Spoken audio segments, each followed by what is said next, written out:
One kind of মুকুল আসতেছে। ওই যে আশেপাশের ধান কতগুলো আছে এখনো মুকুল আসে না। এটি সেই সোনালী ফসলের মাঠ। আমি যে জায়গায় আছি এটি হচ্ছে যে আমাদের মনখালি ডাববিল। এটির বিভিন্ন হাক ডাক নাম আছে মনখালি ডাববিলের। এই জায়গা হচ্ছে যে বলি খেলা হয়, এই ডাববিলে ধান চাষ হয়, আবার এই ডাববিলের পাশে লবণের চাষও হয়। এটি আমাদের মনখালিতে সবচেয়ে বড় মাঠ, যেটাতে চতুর্দিকে সবুজ শ্যামল ভরা। এটা সেই সোনালী ধান, যেখানে বলতে পারেন আমরা স্থানীয়ভাবে এখানকার আসলে যে ধানের চাহিদা আছে আমাদের এলাকার মানুষের চাহিদা এই মনখালি ডাববিল থেকে শতভাগ পূরণ হয়, এমনটা বলতে পারেন।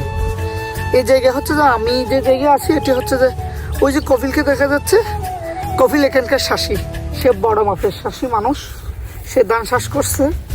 আমরা হচ্ছে যে দুজন মিলে তার ধানগুলো দেখতে আসছিলাম। ও মা গো, চতুর্দিকে ধানগুলো ফেঁকে গেছে, কিন্তু তার ধান এখনো পাকে নাই। সে এটা নিয়ে হয়তো সে প্যারাও পাবে, কারণ সে মনে হয় বলতে পারেন লং বয়সী ধান তথা দীর্ঘ বেশি বয়স নেই এরকম ধান দিছে মনে হয়, এরকম ধান চাষ করছে। সে অভিজ্ঞ কৃষক, তার বাবা হলেও সে কিন্তু এখনো শিক্ষানবিশ কৃষক, যার পরিপ্রেক্ষিতে এরকম বীজ নির্বাচন, তার মনে হয় বীজ নির্বাচনে ভুল ছিল। এই সব দিকে ধানগুলো হয়ে গেছে, কিন্তু তোমার গুলো মাঝখানে হয়ে গেছে কেন? এটার কারণটা কি? এই জায়গায় কিন্তু প্রচুর আবার কীটনাশকের বোতল আছে। কেউ শখ করে খাইতে চাইলে এই জায়গায় আসেন, এখানে ভালো মানের কীটনাশকের গিয়া পাওয়া যায়।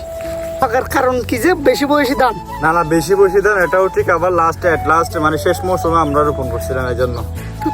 সবগুলো যখন কেটে নিয়ে যাবে তোমার এগুলোর দশা কি হবে? আরে বেড়া, ওই যে দেখো এখানে এখনো আমার ধান ওয়ান কাইন্ড অফ মুকুল আসতেছে। ওই যে আশেপাশের ধান কতগুলো আছে এখনো মুকুল আসে না। মুকুল আসে না, এই যে বলতে শিস্তুর